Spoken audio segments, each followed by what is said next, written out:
హైదరాబాద్లో ఉగ్ర దాడికి పాల్పడుతున్న ఉగ్రవాదుల కుట్రను భగ్నం చేశారు పోలీసులు.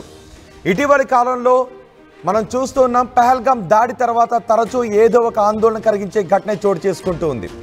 అటు ఐఎస్ఐకి సమాచారాన్ని చేరవేస్తున్న ఒక యూట్యూబర్ జ్యోతి మల్హోత్రాను ఎన్ఐఏ పోలీసులు అదుపులోకి తీసుకున్నారు. ఆ తర్వాత ముంబై ఎయిర్పోర్ట్కి బెదిరింపు కాల్ కూడా వచ్చింది. అదే రోజు ముంబై ఎయిర్పోర్ట్లో ఇండోనేషియా నుంచి వచ్చిన 2 ఉగ్రవాదులను పట్టుకున్నారు. ఆ 2 ఉగ్రవాదులు కూడా ఐసిస్ ఉగ్రవాదులు. వాళ్ళిద్దరూ కూడా పూణేలో బాంబులను తయారు చేస్తున్న సమయంలో ఎన్ఐఏ దాడులు చేయడంతో ఇండోనేషియాకు పారిపోయారు. ఆ తర్వాత 8 మందిని అరెస్ట్ చేశారు.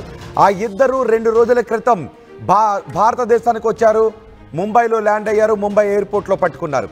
ఇప్పుడు హైదరాబాద్లో మరో ఉగ్ర కదలికలకు సంబంధించిన సమాచారాన్ని పట్టుకున్నారు. అంతేకాదు, కొద్దిసేపటి క్రితం మనం ఒక వార్తను కూడా చెప్పాం.